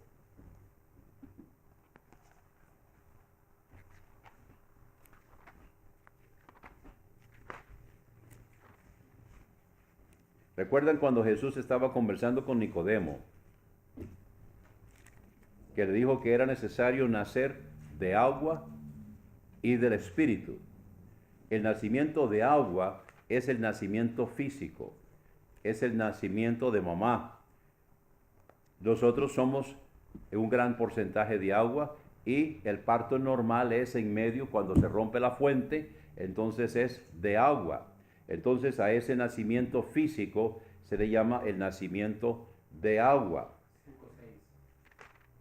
Y entonces está el nacimiento de agua y el nacimiento del Espíritu. Aquí en 1 de Juan, capítulo 5, entonces nos habla también, dice comenzando con el versículo con 5:1. Todo aquel que cree que Jesús es el Cristo es nacido de Dios, y todo aquel que ama al que engendró, ama también al que es nacido de él. En esto conocemos que amamos a los hijos de Dios cuando amamos a Dios y guardamos sus mandamientos, porque este es el amor de Dios, que guardemos sus mandamientos, y sus mandamientos no son gravosos, porque todo lo que es nacido de Dios vence al mundo, y esta es la victoria que vence al mundo, nuestra fe. ¿Quién es el que vence al mundo? Ok, tomen nota aquí. ¿Quién es el que vence al mundo? Sino el que cree que Jesús es el Hijo de Dios. Ahí está la deidad. Recuerden que la deidad es las 10 cortinas en los 4 colores del tabernáculo, con corchetes de oro. Entonces, las 11 cortinas de pelo de cabra usan corchetes de bronce, porque Dios desató su ira sobre la humanidad de Jesucristo. Por eso son de bronce los corchetes de las cortinas de pelo de cabra que representan la humanidad. No murió el Dios, murió el hombre. Pero tenemos otra entidad aquí. Versículo 6 dice, este es Jesucristo, que vino por agua y sangre. No por agua solamente, que es el nacimiento físico, sino por agua y sangre. Recuerden que el color carmesí es el color de la realeza según los judíos, porque viene del linaje de la sangre. Ahora, recuerden que Jesucristo es Dios. El Hijo de María recibió, ¿quién es el Padre? Dios. Entonces la sangre que fluye en esas venas, ¿de quién es? Es el linaje que viene. Ahora, él es hijo de David, según José. Él es hijo de Abraham, según José, que no le da la sangre, le da el linaje, le da el apellido. Pero la sangre es de su padre biológico, que es Dios, Dios el Padre. Entonces, por eso dice, este es Jesucristo, que vino por agua y sangre, o sea, vino nacimiento físico de María y sangre de parte de su Padre, de parte de Dios. Entonces, no por agua solamente, sino por agua y sangre. Y el Espíritu es el que da testimonio, porque el Espíritu es la verdad. Porque 3 son los que dan testimonio en el cielo, el Padre, el Verbo y el Espíritu Santo, y estos 3 son uno. Y 3 son los que dan testimonio en la tierra, el Espíritu y el agua y la sangre. Y estos 3 concuerdan en uno, y podemos añadir ahí en la persona de Jesucristo. Está hablando de Jesucristo. Entonces, volviendo a Éxodo 26:14, harás también a la tienda una cubierta de pieles de carneros teñidas de rojo. Entonces tenemos en el tabernáculo las 10 cortinas de los 4 colores que simbolizan la deidad de Jesucristo. Tenemos las 11 cortinas de pelo de cabra que representan la humanidad de Jesucristo. Pero tenemos también entonces una tienda, harás a la tienda una cubierta de pelos de carneros teñidas de rojo, que nos hablan de la sangre. Entonces tenemos la divinidad, tenemos la humanidad y tenemos la sangre. La sangre que Jesucristo derramó en la cruz del Calvario, ¿de dónde venía? Del Padre. Y por eso tenemos aquí en el tabernáculo, hablando de Jesucristo, el Dios hecho hombre. Ahora, luego dije que les iba a hablar de la cubierta de pieles de tejones. Bueno, hay confusión en cuanto a eso, porque lo que aquí se traduce como pieles de tejones en realidad no es un material, sino que es un color. Unas traducciones dicen pieles de tejones, otros dicen pieles de... ¿cómo es que se llama el animal este que mata a los tiburones? Que los golpea con la nariz. El delfín. Entonces otra traducción dice que es piel de delfín. Y bueno, otros ahí, no sé si mapaches o qué, pero el asunto es que es un color. Es un color. Flavio Josefo describe el tabernáculo como de un color ocultándose en el horizonte, o sea, un camuflaje. Para que sea un camuflaje, perdiéndose en el horizonte, tiene que ser un celeste. Ahora, yo creo, porque la palabra que aquí se traduce así, depende de quién le pregunte, si es rojo o es azul. Algunos léxicos dicen que rojo, otros léxicos dicen que azul, otros dicen que puede ser uno de los dos, que se puede traducir de cualquiera de las dos maneras. Yo interpreto que es azul desteñido. El azul desteñido es color como del horizonte, ¿verdad? Que es lo que describe Flavio Josefo, que era el tabernáculo en el desierto, que estaba camuflado y que se perdía a la distancia. Entonces, bueno, eso es. Y para terminar, esta descripción del Pentateuco que tenemos aquí en el curso de análisis bíblico, tenemos que el anfiteatro de la persona y obra de Jesucristo es el tabernáculo. El tabernáculo es la persona y obra de Jesucristo. Dentro del lugar santo tenemos el candelabro, que es la luz del mundo, el pan de la proposición, que es Jesucristo el pan de vida, el incienso, que son las oraciones de los santos. En el lugar santísimo tenemos el arca del testimonio. Dentro del arca se guardaban las tablas de la ley. Y entonces eso nos habla de la relación de Dios con su pueblo, donde en el propiciatorio se aplicaba en ese entonces la sangre, una vez al año. Y ese día el sumo sacerdote vestía blanco, representando que ese día, típicamente hablando, Israel nacional aparecía sin pecado ese día. Y entonces, cuando Cristo murió, vamos un momentito, ya terminando. Vamos a Juan capítulo 20. Primero vamos a Juan capítulo 14.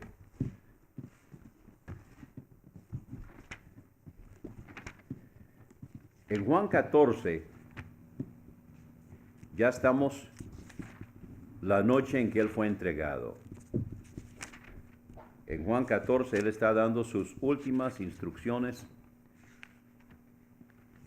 Ese día, en el capítulo 13, vemos la celebración de la Pascua. Ahí también Él aprovechó para instituir la Cena del Señor, que lo vemos mejor en Lucas. En el capítulo 14, entonces aquí está pocas horas antes de ser entregado y ser crucificado. Dice entonces aquí comenzando en el versículo 15, si me amáis, guardad mis mandamientos, y yo rogaré al Padre, y Él os dará otro consolador, para que more con vosotros para siempre. Porque Jesús se iba. Jesús vino, estuvo un tiempo, fue sacrificado, luego resucitó, ascendió, pero Él va a enviar otro consolador que more con vosotros para siempre. O sea, la venida de Jesús era temporal, la venida del Espíritu Santo era permanente. El Espíritu de verdad, al cual el mundo no puede recibir porque no lo ve ni lo conoce, mas vosotros lo conoceréis. Perdón, mas vosotros lo conocéis. Pongan atención a esta parte del versículo 17. Porque mora con vosotros y estará en vosotros. Hasta que Jesucristo cumpliera lo que Pablo llama el Evangelio, que es la muerte, sepultura y resurrección. Hasta que Jesús cumpliera eso, todavía están bajo el Antiguo Testamento. Y los pecados no son perdonados, sino cubiertos. Y cuando los creyentes mueren, van al paraíso o el seno de Abraham, porque todavía no se ha pagado el sacrificio. Todavía lo que hay son tipos, señalando hacia Jesucristo. Entonces, en este momento, Él todavía no ha muerto. Y Él les dice entonces, porque mora con vosotros y estará en vosotros. Muy bien, ¿cuándo? Bueno, para que el Espíritu Santo pudiera estar en ellos, tenía que cumplirse el Evangelio, ¿verdad? No os dejaré huérfanos, vendré a vosotros. Todavía un poco y el mundo no me verá más, pero vosotros me veréis. Porque yo vivo, vosotros también viviréis. Y en aquel día vosotros conoceréis que yo estoy en mi Padre, y vosotros en mí, y yo en vosotros. Ahora pasemos al capítulo 20. En el capítulo 20 vemos la resurrección de Jesucristo y vemos donde Él le dijo a María, no me toques, no he subido todavía. Ok, tenemos entonces cuando Jesús en la cruz dijo, consumado es. Faltaban todavía 5 cosas. Cuando Jesús dijo, consumado es, faltaban 5 cosas. A ver, ayúdenme. La primera que tenía que ocurrir, que todavía no ha ocurrido, es su muerte. Cuando Él dijo consumado es, no ha muerto todavía. Ok, entonces su muerte, su sepultura y su resurrección. Ahí van 3. Pero faltaban otras 2 cosas. Cuando Él resucitó, entonces Él cumplió el sábado, terminó de cumplir la ley, cumpliendo el sábado. Cuando Él resucitó, la ley y los profetas habían sido cumplidos. Terminó de cumplir la ley, guardando el sábado en la tumba. Resucitó. Entonces, cuando Él le dijo a María, no me toques, no he subido, tengo que subir. Él tenía que ir y depositar en el propiciatorio del cielo, tenía que depositar o aplicar su sangre. En el original, lo que Moisés tenía era la copia, y lo que se ofrecía en el propiciatorio de Moisés eran de sangre de animales. En el propiciatorio original del cielo, lo que se ofreció fue la sangre de Jesucristo. Entonces, Él tenía que subir y aplicar la sangre. Luego Él bajó otra vez, apareció a los discípulos ese mismo día. Ahora vamos entonces, sigamos aquí en Juan 20, comenzando con el versículo 19.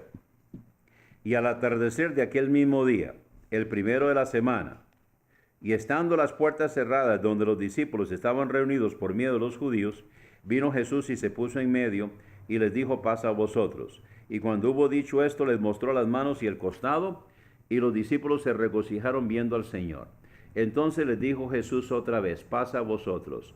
Como me envió el Padre, así también yo os envío. Ponga atención, versículo 22. Y cuando hubo dicho esto, sopló y les dijo, recibid el Espíritu Santo. Recuerda que allá unas horas antes Él había dicho, está con vosotros y estará en vosotros. Perdón, 3 días antes de su crucifixión. Él les dijo, estará en vosotros. Bueno, aquí ya está el Espíritu Santo, Él sopló y está en. ¿Por qué? Porque tenía que cumplirse el Evangelio. Tenía que cumplirse la muerte, sepultura y resurrección. Tenía que cumplirse la aplicación de su sangre en el propiciatorio del cielo. Y entonces ahora sí, Él podía decirles, Él podía soplar y decirles, recibid el Espíritu Santo. Ahora el Espíritu Santo estaba en ellos. Y hoy el Espíritu Santo está en nosotros cuando creemos, ¿verdad? El momento de creer, ya el Espíritu Santo está en nosotros. Eso nunca se repitió. Esa es la regeneración de nuestro espíritu. Ese es el nuevo nacimiento. Cuando el Espíritu de Dios hace ver que nosotros somos pecadores, nos redarguye, nosotros reconocemos, nos arrepentimos y creemos en Jesucristo como Salvador personal, lo recibimos, el Espíritu Santo viene a nuestro espíritu que está muerto en delitos y pecados, le da vida y establece morada en nuestro espíritu. Bien. Bueno, mucho material en una clase. Ahí puedes repasar la grabación. Ahí tienen para masticar un rato. Pero el doctor Garner tiene la culpa porque mete en una sola clase, mete Pentateuco. Así que había que darles eso. Pueden ver más sobre este tema. Hay 2 cursos que damos aquí en el seminario donde se ve más detenidamente. Uno es Pentateuco y el otro es Historia del Antiguo y Nuevo Testamento. En la fase de la Historia del Antiguo Testamento se ve más. Hermano, usted hizo referencia a una palabra que no está registrada, que es el abacro. Ajá. Para efectos de aclarar ese concepto. Bien, el lavacro, gracias hermano, el lavacro entonces está entre el altar de bronce, que es el holocausto, y entrar al lugar santo. El lugar santo representa la alabanza que Dios recibe dentro de una iglesia del Señor. Las tablas representan los miembros de la iglesia. Es de madera forrada de oro, porque dentro de la iglesia entonces lo que tiene que prevalecer es Cristo y no nosotros. La humanidad tiene que quedar oculta y la divinidad es la que tiene que salir a relucir en la iglesia. Cuando la humanidad es la que sale a relucir en las iglesias, ¿qué pasa? Hay pleitos, disensiones, ¿verdad? Entonces no, la humanidad tiene que estar dentro de la divinidad en el compañerismo de una iglesia. Entonces, dentro de esa iglesia, entonces ahí está la alabanza que Dios recibe, el candelabro, la palabra de Dios, la luz del mundo, el pan de vida, comiendo, masticando la palabra del Señor, las oraciones de los santos en el altar del incienso. Pero para poder entrar ahí, entonces hay que pasar por el lavacro. El lavacro representa la limpieza por la palabra de Dios. Eso está en Efesios capítulo 5. Efesios 5, versículos 25, 26, 27, por ahí algo así, donde la iglesia es santificada por la limpieza de la palabra, por el agua de la palabra. Entonces, eso representa la limpieza. ¿Qué versículo es? 26. Entonces, eso lo que representa es que la palabra de Dios es el agua que está en el lavacro, representa donde nosotros estamos siendo limpiados continuamente. Sí, ahí está. Ahí lo pasamos rápidamente cuando estamos viendo. Y es redondo, es un recipiente que contiene agua, es hecho de los espejos de las mujeres, que es de bronce bruñido, y representa la limpieza que nosotros tenemos que estar practicando continuamente para poder participar activamente de la adoración que Dios recibe dentro de una iglesia del Señor. Muy bien, ahora si paramos hasta aquí, ya nos pasamos un poco en cuanto al tiempo se refiere, pero era necesario llegar a un punto donde podíamos parar. Para la próxima semana, entonces tenemos capítulo 10, ¿verdad? Para la próxima semana, entonces vamos a ver las preguntas del capítulo 10. Vamos a entonces terminar con una...